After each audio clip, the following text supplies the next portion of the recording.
S'achemine-t-on vers la concrétisation de ce vieux rêve des Nigériens, la réalisation du programme Kandaji? En tout cas, sur le terrain, au niveau des différentes composantes du programme Kandaji, le constat est satisfaisant.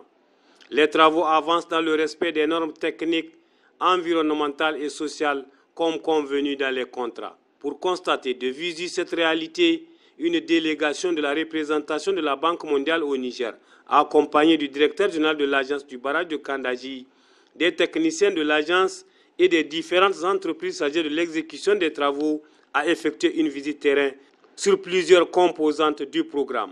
Première étape, la ligne de transport de l'énergie électrique haute tension 132 kV double terne Kandaji-Gorubanda avec un poste de transformation au niveau de Bangoula. Il y a deux lots.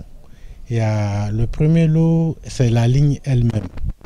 Le deuxième lot, c'est le poste de transformation. L'ensemble des lots, le taux d'avancement se situe à peu près à 37,7%. Pour la ligne, nous sommes en train de travailler.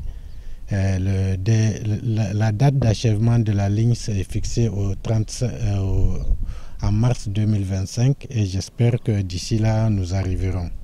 Une fois la ligne terminée, ça permettra d'évacuer toute la puissance produite par les barrages de Kandaji sur la région de Niamey.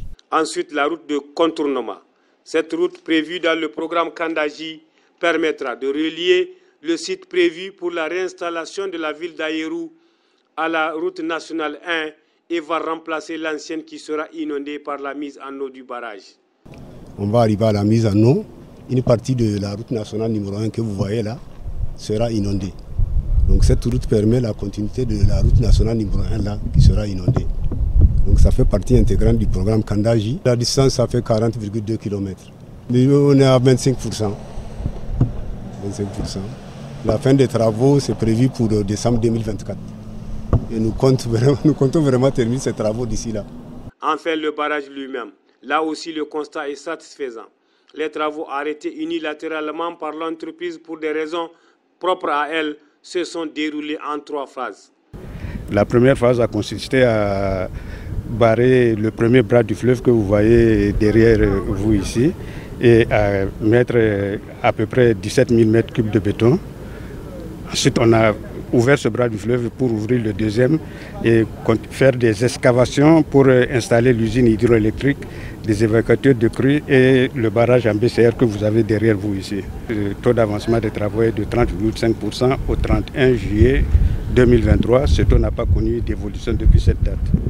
Bon, être dans les délais, c'est un peu prématuré de le dire dans la mesure où nous sommes encore en arrêt, on n'a pas encore repris les travaux. Nous sommes en négociation avec l'entreprise pour voir dans quelle mesure nous pourrons rapidement reprendre les travaux.